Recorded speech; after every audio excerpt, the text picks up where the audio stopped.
আসসালামু আলাইকুম। ক্লাস 7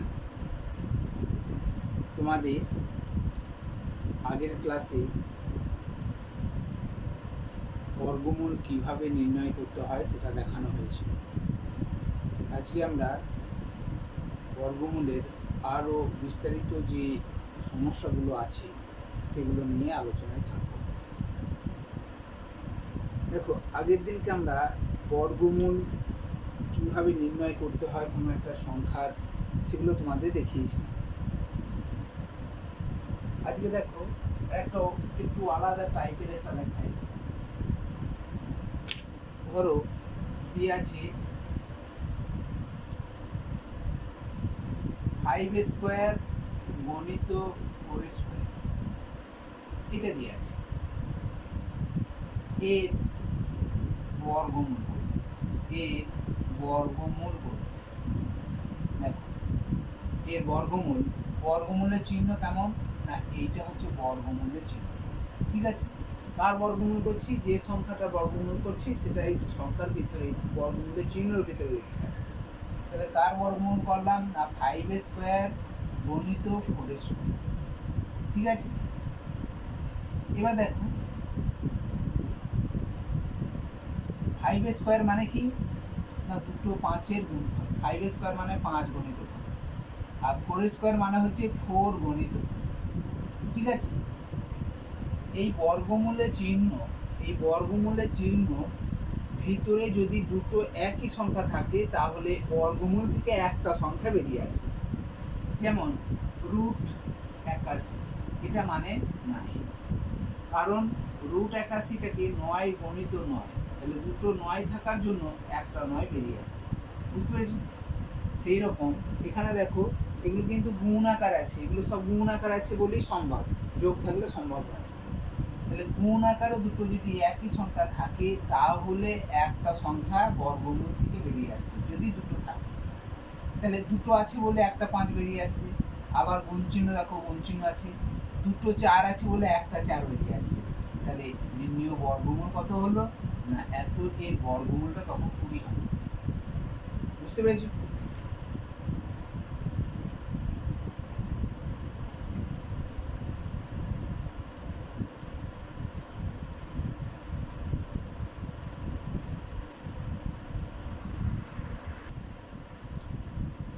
এটা বুঝতে পারা গেছে নাকি? এবার দেখো যদি একটু আলাদা টাইপের থাকে তখন কেমন করব। ধরো এইরকম দিয়ে আছে যে 6 স্কোয়ার প্লাস 8 স্কোয়ার, এর বর্গমূল নির্ণয় করতে হবে। তাহলে এর বর্গমূল কেমন লিখবে না, আগের মতোই চিহ্নটা হবে এইরকম, 6 স্কোয়ার যুক্ত 8 স্কোয়ার। ঠিক আছে, দেখো সেখানে গুণ ছিল বলে আমরা আলাদা রকম ভাবলাম।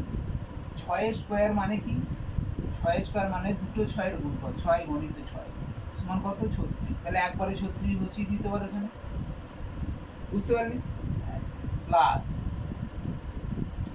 প্লাস প্লাস 8 স্কোয়ার মানে 8 গণিত 8 মানে 64। ঠিক আছে, বুঝতে পারলে এটা? তাহলে 6 × 6 মানে 36 হয়ে গেল। যদি না বুঝতে পারো একটা লাইন করে দিই। তাহলে 6 স্কোয়ার মানে 6 গণিত 6 যোগ 8 গণিত 8, 8 স্কোয়ার মানে 8। ঠিক আছে, এবার দেখো এখানে দেখো একটা যোগ চিহ্ন আছে। এই যোগ চিহ্ন বা বিয়োগ চিহ্ন যদি থাকে তাহলে কিন্তু দুটো 6 আছে বলে একটা 6 বাইরে চলে আসবে না। যদি সবগুলোতেই গুণ চিহ্ন থাকে তাহলে দুটো সংখ্যা থাকলে একটা বেরিয়ে আসবে। ঠিক আছে উৎপাদকগুলো, কিন্তু এখানে যোগ অথবা বিয়োগ থাকলে কিন্তু বেরিয়ে আসবে না। তখন আমাকে কি করতে হবে না, এই দুটোর গুণফলটা লিখে দিতে হবে। 6 6 36, এখানে যোগ 8 স্কোয়ার 64, 8 8 64। ঠিক আছে, এবার দেখো যোগ করবে, এটা যোগ করে নেবে, 36 আর 64 যোগ করলে যোগফল পাবে 100। তাহলে 100-র বর্গমূল মানে 10 গণিত 10 না, 10 10 100। তাহলে দুটো চিহ্নের মধ্যে একই সংখ্যা দুবার আছে, তার মানে একবার বেরিয়ে আসবে। তাহলে এই 6 স্কোয়ার প্লাস 8 স্কোয়ারের বর্গমূলটা হবে 10। এইরকম উদাহরণ তোমাদের বইয়ে যেগুলো আছে সেগুলো তোমরা নিজেরা চেষ্টা করো, ঠিক আছে। এবার আমরা আসি একটু লেখা অঙ্ক দিকে। লেখা অঙ্কগুলো কেমন আছে, প্রথমে তোমাদের একটা অঙ্ক দেখাই, 6 অঙ্কটা দেখাই, যেখানে বলা হয়েছে 3000-এর নিকটতম পূর্ণবর্গ সংখ্যা খোঁজো, যেখানে 3000 থেকে বড় পূর্ণবর্গ সংখ্যা হবে আর 3000 থেকে একটা ছোট পূর্ণবর্গ সংখ্যা হবে। তাহলে আমাকে নির্ণয় করতে হবে 3000-এর কাছে নিকট বা পূর্ণ সংখ্যা, নিকটতম পূর্ণবর্গ সংখ্যা নির্ণয় করতে বলেছে, যেটা 3000 থেকে বড় হবে এবং 3000 থেকে ছোট হবে। তাহলে প্রথমে আমাকে 3000 সংখ্যাটাকে লিখতে হবে। এই 3000 সংখ্যাটাকে আমাকে বর্গমূল নির্ণয় করার চেষ্টা করতে হবে।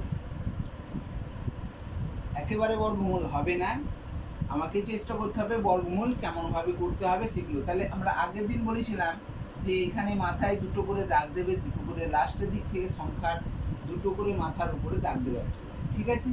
এবার দেখো এখানে 30 আছে, 30 থাকার জন্য আগের যে সংখ্যাগুলো আমার মনে আছে সেগুলো, যে 1 স্কোয়ার মানে 1, 2 স্কোয়ার মানে 4, এটা মনে রেখে দেবে। 3 স্কোয়ার সমান 9, 4 স্কোয়ার সমান 16, 5 স্কোয়ার সমান 25, 6 স্কোয়ার সমান 36, 7 স্কোয়ার সমান 49, 8 স্কোয়ার সমান 64, 9 স্কোয়ার সমান 81। এই সেই সংখ্যাগুলো আমাকে মনে রাখতে হবে।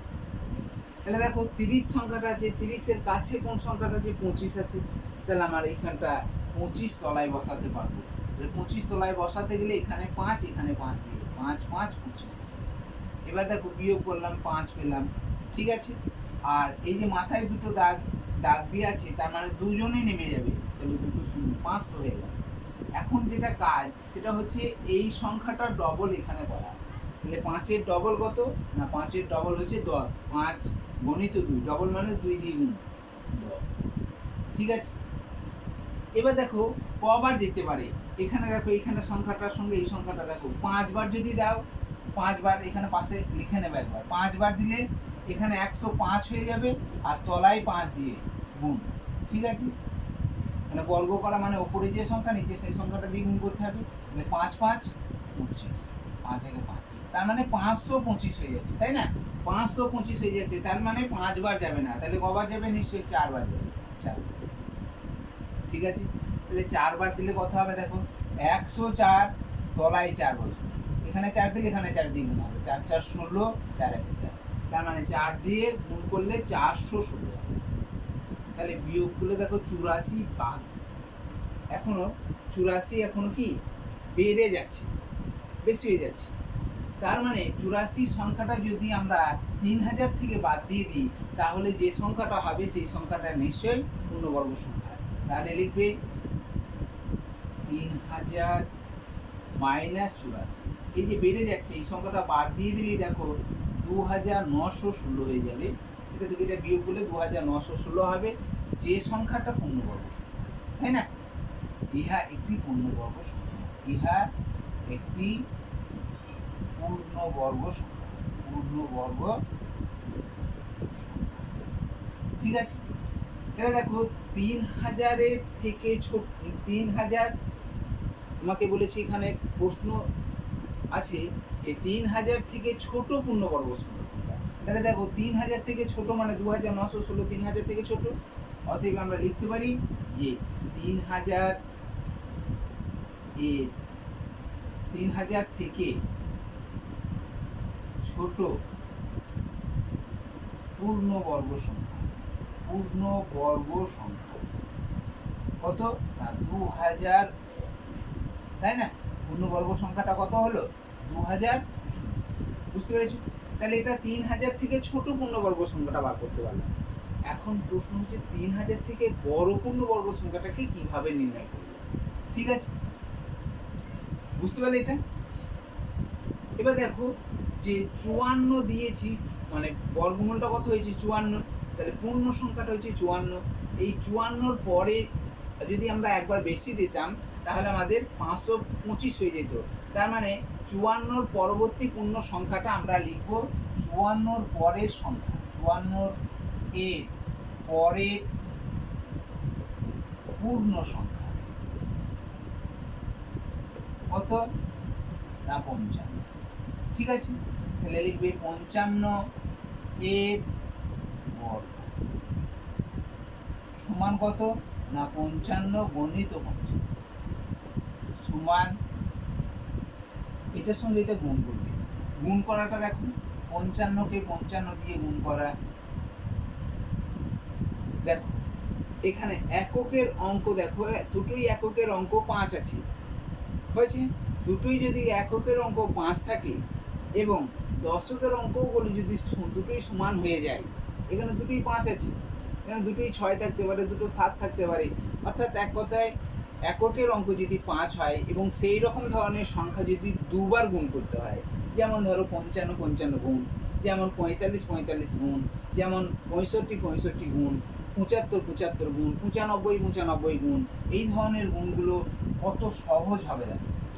5 5 25 বসিয়ে দেবে, ঠিক আছে। আর এখানে একটা সংখ্যা তুমি 1 যোগ করে নেবে, 5 আছে 6 করে নেবে, তাহলে 6 5 30, বুঝতে পেরেছো? আবার একবার বলি, 5 5 25 একবার বসিয়ে নেবে, আর যে কোনো একটা সংখ্যা এখানে 1 বাড়িয়ে নেবে, তাহলে 5 আর 1 বাড়িয়ে নিলে কত 6 হবে, 6 5 30 বসিয়ে নেবে। সেই রকম ধরো 45-এর সঙ্গে 45 গুণ করতে চাইছো, তাহলে 5 5 25 বসিয়ে নেবে, আর এখানে 1 সংখ্যা বাড়িয়ে নেবে, তাহলে 4 একে 5 5 4 20 হয়ে যাবে। দেখবে তোমরা গুণ করে দেখে নেবে, এই গুণফলটাই পাবে, বুঝতে পেরেছো? কিন্তু বারবার বলছি, এখানে এককের অঙ্ক 5 হতে হবে এবং এই দশকের অঙ্ক দুটোও সমান হতে হবে, তবেই কিন্তু এই গুণফলটা এরকম ভাবে করা যাবে। তাহলে এদের গুণফলটা কত হলো 3025, হয়েছে। তাহলে 3025 নিশ্চয়ই একটা পূর্ণবর্গ সংখ্যা, যার বর্গ গুণ হবে 55, ইহাও একটা পূর্ণবর্গ সংখ্যা, ইহা পূর্ণবর্গ সংখ্যা, ঠিক আছে। দেখো তাহলে 3000-এর থেকে বেশি, এটা 3025 3000 থেকে বেশি, অতএব আমরা লিখতে পারি 3000 থেকে বেশি, 3000 থেকে বেশি পূর্ণবর্গ সংখ্যা, পূর্ণবর্গ সংখ্যা হচ্ছে 3025, ঠিক আছে। তাহলে দেখো আমাদের দুটো উত্তর হয়ে গেল, একটা 3000 থেকে ছোট পূর্ণবর্গ সংখ্যাটা 2916, কিন্তু 3000 থেকে বড় পূর্ণবর্গ সংখ্যাটা হবে 3025, বুঝতে পেরেছো অঙ্কটা? অনেক সময় এই অঙ্কটা বলে দেওয়া থাকে যে 3000-এর নিকটতম পূর্ণবর্গ সংখ্যা খোঁজো, 3000-এর কাছে কোনটা পূর্ণবর্গ সংখ্যা। দুটোই দেখছি, এটা একটা বড়টা আর এটা হচ্ছে ছোট পূর্ণবর্গ সংখ্যা। এই এখন যদি প্রশ্ন হয় যে 3000-এর নিকটতম পূর্ণবর্গ সংখ্যা কোনটি, তাহলে 3000 এর নিকটতম পূর্ণবর্গ সংখ্যা, তখন 3025 লিখবে না 2916 লিখবে, এই দুটোর মধ্যে কোনটা কাছে 3000-এর, তখন লিখবে 3025, কারণটা বলি। দেখো একটা সংখ্যা 3000 আছে, 3000 সংখ্যাটা আছে, এদিকে এর আগে 2916 ছিল পূর্ণবর্গ সংখ্যাটা, এর পরের পূর্ণবর্গ সংখ্যাটা হচ্ছে 3025, বুঝতে পেরেছো? তাহলে দেখো 3024 ঘর পরেই দেখো আমরা 3025 পাবো, তাহলে 3000টা হচ্ছে একটা কি স্থান, একটা এই স্থান থেকে 24 ঘর যদি যায় তাহলে একটা পূর্ণবর্গ সংখ্যা পাবো, আর পিছন দিকে যদি আমরা 83 ঘর পিছিয়ে আসি, 83 ঘরের পরের যে সংখ্যাটা পাবো সেই সংখ্যাটা হবে একটা পূর্ণবর্গ সংখ্যা। তাহলে নিশ্চয়ই 25টা কাছে আছে, 24 ঘরটার পরেই যে পূর্ণবর্গ সংখ্যাটা আছে সেটা কাছে আছে, সেই জন্য 3025টা হচ্ছে পূর্ণবর্গ সংখ্যা, বুঝতে পেরেছো জিনিসটা? এবার আমরা আসি অন্য একটা অঙ্ক।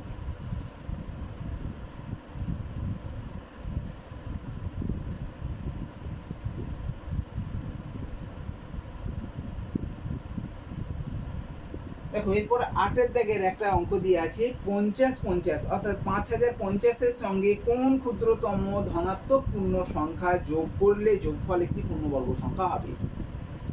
তাহলে আমাদের প্রথমে নির্ণয় করতে হবে 50 50 অর্থাৎ 5050 এই সংখ্যাটার বর্গমূল নির্ণয় করার চেষ্টা করতে হবে।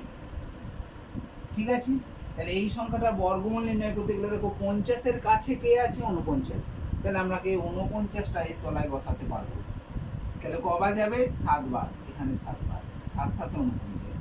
ঠিক আছে, এক দেখো দুটো সংখ্যা নেমে এলে কত হবে 1 5 0, তার মানে 150 হয়ে গেল সংখ্যা। এবার আমাকে কি করতে হবে না, এবার এই সংখ্যাটার আমাকে ডবল করতে হবে। 7 এর ডবল কত না 7 2 14, তাই না? বুঝতে পেরেছো? এবার দেখো আমরা যদি এখানে একবার দিই, এখানে একবার দিই, কারণ একবার দিলে দেখো 141 কে 1 দিয়ে গুণ করতে হবে, তার মানে 141, তার মানে 150 থেকে নিচে 141 আমরা বসাতে পারবো। ঠিক আছে, এবার দেখো এখানে 9 থাকলো, আর কোনো সংখ্যা নেই, তাহলে 9 সংখ্যাটা আমার কি হচ্ছে বেশি হয়ে যাচ্ছে, 9 সংখ্যাটা বেশি হয়ে যাচ্ছে। যদি আমরা 50 50 অর্থাৎ 5050 থেকে যদি 9 বিয়োগ করে দিই তাহলে সেটা হচ্ছে পূর্ণবর্গ সংখ্যা। কিন্তু তোমাকে এখানে বলেছে যে কত যোগ করতে হবে, তাহলে এটা কি আছে 9 বিয়োগ করলে পূর্ণবর্গ সংখ্যা হবে। এটা অনেক সময় ঘুরিয়ে প্রশ্ন দেওয়া থাকে যে 5050 থেকে কোন ক্ষুদ্রতম সংখ্যা বিয়োগ করলে বিয়োগফল একটি পূর্ণবর্গ সংখ্যা হবে, তখন তোমাকে লিখতে হবে 5050 থেকে 9 বিয়োগ করলে পূর্ণবর্গ সংখ্যা হবে। ঠিক আছে, যেটা বাড়তে থেকে যাবে সেটা বিয়োগ করলেই আমরা পূর্ণবর্গ সংখ্যা পাবো।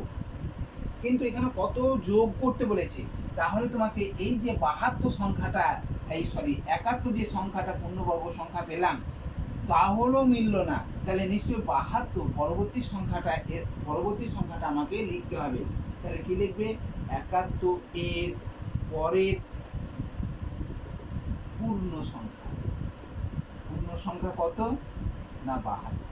ঠিক আছে, দিয়ে লিখবে 72 এর বর্গ সমান কত না 72 কে 72 দিয়ে গুণ, 72 কে 72 দিয়ে গুণ করে গুণফলটা পাশে লিখে নেব। 72 কে 72 দিয়ে গুণ, 2 2 4, 7 2 14, 7 2 14, 7 7 49 50, 4 8 1 5। ঠিক আছে, তাহলে 5 1 8 4 এইটা হচ্ছে একটা পূর্ণবর্গ সংখ্যা। ইহা পূর্ণবর্গ সংখ্যা, ইহা পূর্ণবর্গ সংখ্যা। ঠিক আছে, তাহলে 5184 সংখ্যাটা পূর্ণবর্গ সংখ্যা, আর তোমার আছে কত 5050 আছে, তাহলে এর সঙ্গে কত যোগ করলে এই সংখ্যাটা পেয়ে যাব সেটা আমাকে নির্ণয় করতে হবে। অতএব লিখবে 5184, তলায় লিখবে 5050, বিয়োগ করে দেবে 4 5 3 1 134। অর্থাৎ এই 5050 এর সঙ্গে যদি আমরা 134 যদি যোগ করে দিই তাহলে সংখ্যাটা পেয়ে যাব 5184, যেটা পূর্ণবর্গ সংখ্যা। কার না পূর্ণবর্গ সংখ্যাটি হবে তখন 72।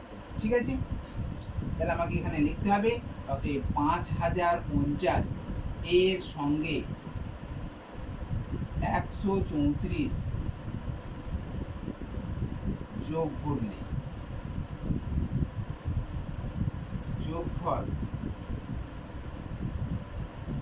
পূর্ণবর্গ সংখ্যা হবে। ঠিক আছে, সেক্ষেত্রে পূর্ণবর্গ সংখ্যাটি হবে কোনটা 5184। ঠিক আছে, বুঝতে পেরেছি এটা? তাহলে আমরা বুঝতে পারছি যে কোনো একটা সংখ্যাকে যদি বলে পূর্ণবর্গ সংখ্যা করতে গেলে কত বিয়োগ করতে হবে, তাহলে কিন্তু খুব সহজ, মানে যেটা বাকি থাকবে সেটাই বিয়োগ করে দেবে। আর যদি কত যোগ করতে বলে তাহলে তোমাকে কি করতে হবে, এর পরবর্তী পূর্ণ সংখ্যাটা খুঁজতে হবে, তার বর্গ নির্ণয় করতে হবে, সেই বর্গ থেকে মূল সংখ্যাটা বিয়োগ করলে যেটা হবে সেটা হবে পূর্ণবর্গ সংখ্যা। ঠিক আছে, বুঝতে পেরেছো?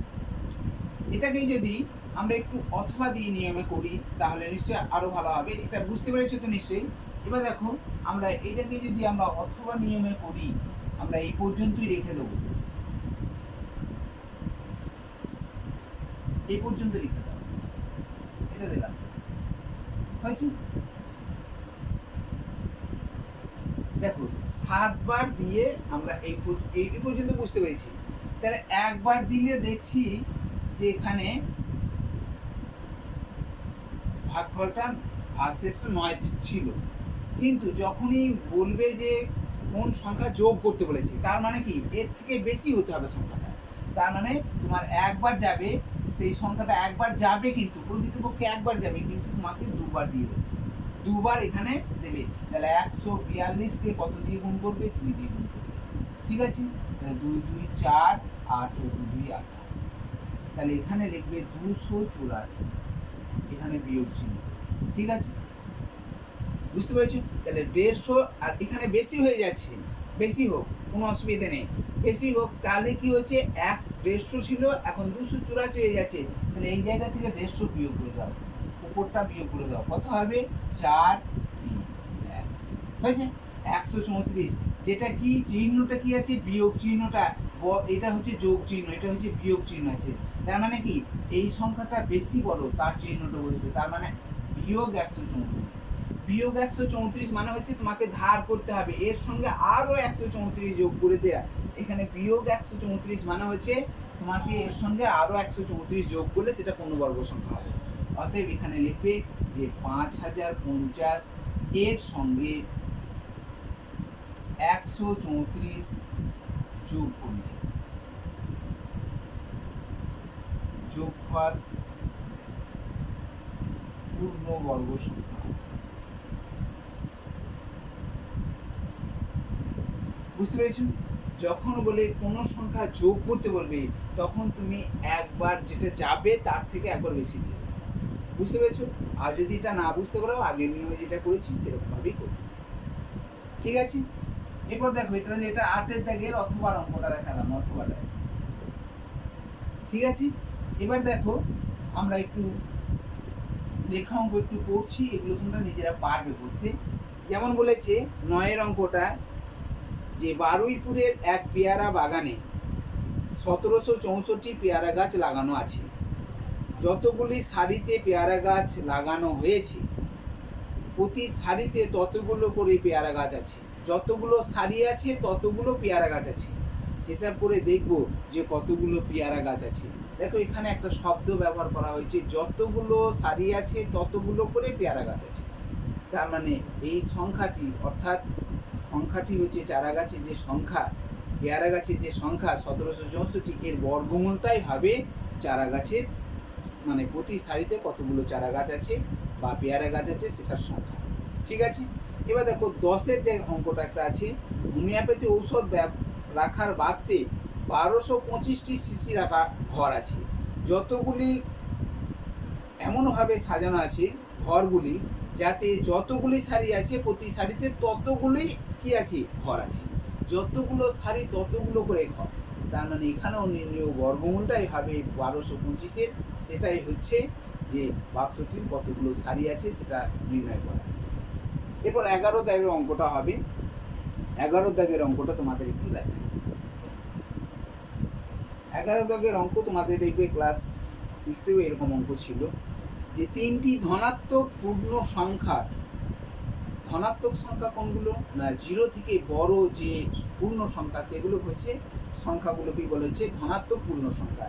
যেমন 1 2 3 4 5 6 7 8 এরকম ভাবে সংখ্যাগুলো হয়েছে। তার মধ্যে বলেছে প্রথম এবং দ্বিতীয়টির গুণফলটা হচ্ছে 24, দ্বিতীয় এবং তৃতীয়টির গুণফল হচ্ছে 48, এবং প্রথম এবং তৃতীয়টির গুণফল হচ্ছে 32। সংখ্যা দুটি কি কি হতে পারে? সংখ্যা 3টি, সেগুলো আমাকে নির্ণয় করতে হবে। তাহলে এখানে দেখো প্রথম সংখ্যা এবং দ্বিতীয় সংখ্যার গুণফল। প্রথম আমরা লিখলাম প্রথম সংখ্যা গণিত দ্বিতীয় সংখ্যা, এদের গুণফল কত দিয়ে আছে? এদের গুণফল দিয়ে আছে দেখো 24 লিখলাম। ঠিক আছে, আবার দেখো দ্বিতীয় সংখ্যা গণিত তৃতীয় সংখ্যা, এদের গুণফল দিয়ে আছে 48। আর দিয়ে আছে প্রথম সংখ্যা গণিত তৃতীয় সংখ্যা, এদের গুণফল দিয়ে আছে 32। এটা তোমার বলে দিয়েছি, প্রথম সংখ্যার সঙ্গে দ্বিতীয় সংখ্যার গুণ করলে 24 হবে, দ্বিতীয় সংখ্যার সঙ্গে তৃতীয় সংখ্যার গুণ করলে 48 হবে এবং প্রথম সংখ্যার সঙ্গে তৃতীয় সংখ্যার গুণ করলে 32 হবে। এটা তোমরা মনে করো এটা হচ্ছে 1 নম্বর একটা সমীকরণের, 2 নম্বর, এটা হচ্ছে 3 নম্বর। ঠিক আছে, এই তিনটে সমীকরণ থেকে আমরা খুব সহজেই আমরা এটাকে যে প্রথম সংখ্যা কোনটা কত হবে, দ্বিতীয় সংখ্যা এবং তৃতীয় সংখ্যা কত হবে সেটা নির্ণয় করতে পারবো। কি করবে না, 1 সঙ্গে 2 গুণ করে দাও, 1 গুণ 2 ভাজিত 3 করে পাই। কি বললাম না, 1 বলতে 1 নম্বর সমীকরণটাকে, এই টোটালটাকে 2 নম্বর দিয়ে গুণ করব, দিয়ে 3 নম্বর দিয়ে ভাগ করব। তাহলে এটাকে কেমন ভাবে লিখতে পারবো না, দেখো 1 নম্বর মানে প্রথম সংখ্যা গণিত দ্বিতীয় সংখ্যা, দেখো প্রথম সংখ্যা গণিত দ্বিতীয় সংখ্যা, আবার গুণ আছে। 2 নম্বরটা মানে হচ্ছে এইটা, 2 নম্বর মানে এটা দ্বিতীয় সংখ্যা গণিত তৃতীয় সংখ্যা। ঠিক আছে, বুঝতে পেরেছো? তাহলে এইটা হলো 1 নম্বর সঙ্গে 2 নম্বর গুণ হচ্ছে, আর 3 নম্বর দিয়ে ভাগ মানে তলায় বসবে, 3 নম্বরটা কি আছে, প্রথম সংখ্যা গণিত তৃতীয় সংখ্যা। ঠিক আছে, যেমন এটা যেমন ভাবে গুণ করেছি এইদিকেও আমরা সেই রকম ভাবেই গুণটা দেখাবো। তাহলে এখানে দেখো প্রথম সংখ্যা দ্বিতীয় সংখ্যার গুণফল কত আছে, 24 আর 48।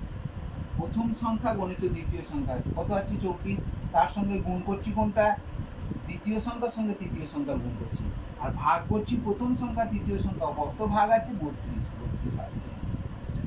বুঝতে পেরেছো? এবার দেখো একটু কাটাকাটি হবে, যেহেতু এগুলো সবই গুণ আকারে আছে সেই জন্য আমরা কাটতে পারবো, প্রথম সংখ্যার সঙ্গে প্রথম সংখ্যা, তৃতীয় সংখ্যার সঙ্গে তৃতীয় সংখ্যা। এইদিকেও আমরা যদি একটু কাটাকাটি করি, দেখো 8 3 24, 8 4 32। ঠিক আছে, 4 1 4, 4 12 48। বুঝতে পেরেছো? তাহলে এখানে দেখো এগুলো সব কাটাকাটির পর দ্বিতীয় সংখ্যা গণিত দ্বিতীয় সংখ্যা, যেমন x গণিত x মানে x স্কয়ার, তাহলে নিশ্চয়ই দ্বিতীয় সংখ্যা গণিত দ্বিতীয় সংখ্যা, তার মানে আমরা কি লিখতে পারবো, দ্বিতীয় সংখ্যার বর্গ। যেমন x গণিত x সমান আমরা তো জানি x স্কয়ার, এটা তো জানি, তাহলে দ্বিতীয় সংখ্যা গণিত দ্বিতীয় সংখ্যা, তার মানে দ্বিতীয় সংখ্যার বর্গ হয়ে যাবে, সমান কত, দেখো কত, 3 12 36। বুঝতে পারলে? তাহলে দ্বিতীয় সংখ্যার বর্গ যদি 36 হয় তাহলে দ্বিতীয় সংখ্যাটা হবে কত না, দ্বিতীয় সংখ্যাটা হবে এর বর্গমূল, 36 এর বর্গমূল। এর বর্গ যদি 36 হয় তাহলে দ্বিতীয় সংখ্যাটা হবে 36 এর বর্গমূল, অর্থাৎ 36 এর বর্গমূল আমরা নিশ্চয়ই বুঝতে পারছি 6। তাহলে দেখো আমরা দ্বিতীয় সংখ্যাটা এই সমীকরণ থেকে এরকম ভাবে দ্বিতীয় সংখ্যাটা বার করতে পারলাম। আমাকে এখনো কোন কোন সংখ্যাগুলো বাকি আছে বার করতে না, প্রথম সংখ্যা এবং তৃতীয় সংখ্যা। তাহলে প্রথম সংখ্যাটা কেমন ভাবে বার করতে, প্রথম সংখ্যাটা বার করতে গেলে এইটা এই জিনিসটাকে আমাকে ব্যবহার করতে হবে। তাহলে দেখো আমাদের জানি প্রথম সংখ্যা গণিত দ্বিতীয় সংখ্যা সমান কত, 24। তাহলে প্রথম সংখ্যা গণিত দ্বিতীয় সংখ্যা। ঠিক আছে, প্রথম সংখ্যা গণিত দ্বিতীয় সংখ্যা, আমরা যে সংখ্যাটা বার করতে পেরেছি সেটা দিয়ে ভাগ করে দেবো। তাহলে দ্বিতীয় সংখ্যাটা বার করতে পেরেছি, দ্বিতীয় সংখ্যা দিয়ে ভাগ করে দেবো। ঠিক আছে, তাহলে কত আছে, প্রথম সংখ্যার সঙ্গে দ্বিতীয় সংখ্যার গুণফলটা কত আছে, দেখো 24 দেওয়া আছে, 24 লিখে দাও, হয়েছে। আর দ্বিতীয় সংখ্যাটা আমরা বার করতে পেরেছি 6, তাহলে 6 1 6, 6 4 24। ঠিক আছে, তাহলে এখানে কোন কোন সংখ্যা, দ্বিতীয় সংখ্যার সঙ্গে দ্বিতীয় সংখ্যা কেটে যাবে, তাহলে পড়ে থাকবে হয়তো এই প্রথম সংখ্যা, প্রথম সংখ্যাটা পড়ে থাকলো, প্রথম সংখ্যা সমান কত, 4। তাহলে প্রথম সংখ্যাটা পেয়ে গেলাম, দ্বিতীয় সংখ্যাটা পেয়ে গেলাম, এখন আমার দরকার তৃতীয় সংখ্যাটা। ঠিক আছে, তাহলে তৃতীয় সংখ্যাটা কিভাবে আমরা নির্ণয় করব। তৃতীয় সংখ্যা, দেখো তৃতীয় সংখ্যার সঙ্গে দ্বিতীয় সংখ্যা, তৃতীয় সংখ্যা যেটা আছে, যে সমীকরণটাই আছে সেইটা বসিয়ে নাও। তাহলে তৃতীয় আর তৃতীয় এটাতেও বসাতে পারো, তুমি এটাতেও বসাতে পারো, কোনো অসুবিধা নেই। যদি এটাতে বসাও তাহলে প্রথম সংখ্যা তোমার জানা আছে, প্রথম সংখ্যাটা তোমার মানটা বসাবে। ঠিক আছে, আমরা দেখো 2 নম্বর 1 নম্বরটা থেকে বসালাম, এবার 2 নম্বরে বসাচ্ছি। 2 নম্বরটায় দ্বিতীয় সংখ্যা গণিত তৃতীয় সংখ্যা। ঠিক আছে, তুমি কোন সংখ্যাটা বার করতে পেরেছো? প্রথম সংখ্যাটা বার করতে পেরেছো। দ্বিতীয় সংখ্যাটা তো আগেই বার করতে পেরেছি, আমরা দ্বিতীয় সংখ্যা দিয়ে বার করব। দ্বিতীয় সংখ্যা, ঠিক আছে, সমান কত হবে? সমান দ্বিতীয় সংখ্যার সঙ্গে তৃতীয় সংখ্যার গুণফলটা কত আছে? 48। 48 বসিয়ে দাও। আর দ্বিতীয় সংখ্যাটা কত বার করতে পেরেছে? 6। তাহলে এখানে 6 1 কে 6, 6 8 48 সমান 8। কোন সংখ্যাটা? না, দ্বিতীয় সংখ্যার সঙ্গে দ্বিতীয় সংখ্যা কাটলে দেখো তৃতীয় সংখ্যা। তৃতীয় সংখ্যা, ঠিক আছে।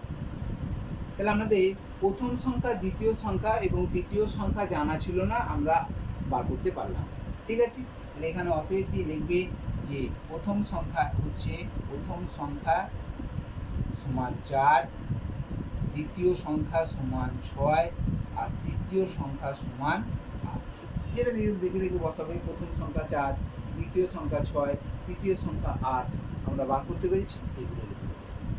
ঠিক আছে, সংখ্যাগুলো চেঞ্জ থাকলে তোমরা নিশ্চয়ই পারবে। ঠিক আছে, এরপর আমরা দেখো 12 দাগের অঙ্কটা তোমাদের একটু পড়ে বুঝিয়ে দিই।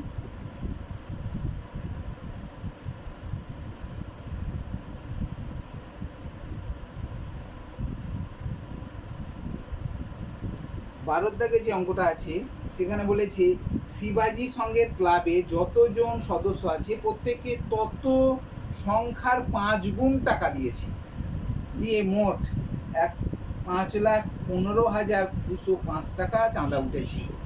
দেখবো ক্লাবের সদস্য সংখ্যা কত।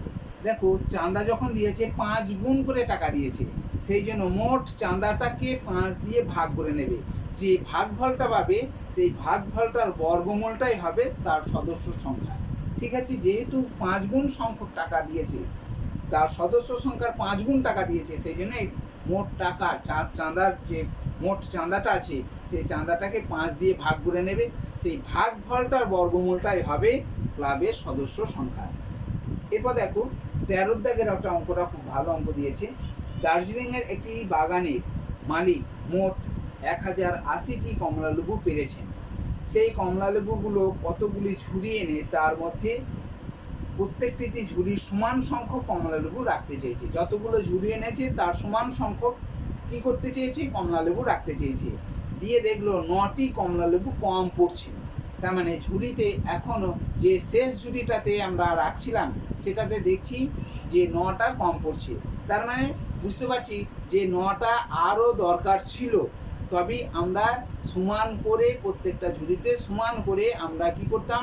ঝুড়ির সংখ্যার সমান করে আমরা যতগুলো ঝুড়ি ছিল ততগুলো করেই আমরা কি করতে পারতাম? কমলালেবুগুলো রাখতে পারতাম। মনে করো ধরো 50টা ঝুড়ি আছে, তার মানে এক একটা ঝুড়িতে 50টা করে রাখতে হবে। দিয়ে লাস্টে দেখা গেল যে 50টা আর রাখা গেল না, তখন আমাকে দেখতে হলো যে 9টা কম পড়ছে শেষ ঝুড়িটাতে। তার মানে কি আমাকে এক্সট্রা 9টা কি করতে হবে?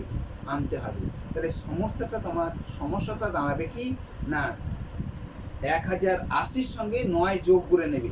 ঠিক আছে, দিয়ে যে সংখ্যাটা পাবে সেই সংখ্যাটার বর্গমূল করবে, তাহলেই তোমরা ঝুড়ির সংখ্যাটা পেয়ে যাবে। ঠিক আছে, এখানে বলেছে 9টি কমলালেবু কম পড়ছে। তার কম পড়ছে বলে আমাকে কি করতে হবে? আরও আনতে হবে। আনতে গেলে আমাকে যোগ করতে হবে। এমনও প্রশ্ন হতে পারে যে এতগুলো লেবু ছিল, লেবুগুলোকে রাখতে গিয়ে দেখা গেল ঝুড়িতে প্রত্যেকটা ঝুড়িতে সমান সংখ্যক রাখতে গিয়ে দেখছি যে আমাদের 9টা কমলালেবু আমাদের কম পড়ছে। এখানে দিয়ে আছে, সেখানে বললো 9টা কমলালেবু বেশি হয়ে যাচ্ছে। তার মানে কি শেষে আর 9টাকে আর কোনো ঝুড়িতে রাখতে পারছি না। ঠিক আছে, তাহলে আমাকে তখন কি করতে হবে? বেশি হয়ে গেলে তখন আমাকে মোট যে সংখ্যাটা লেবু সংখ্যাটা ছিল সেই সংখ্যা থেকে বিয়োগ করে নেবে। ঠিক আছে, দিয়ে যে বিয়োগফলটা হবে তার বর্গমূলটা তোমরা করবে। দেখবে তোমরা বর্গমূল পাবে, যে বর্গমূলটা হবে সেটাই হচ্ছে ঝুড়ির সংখ্যা।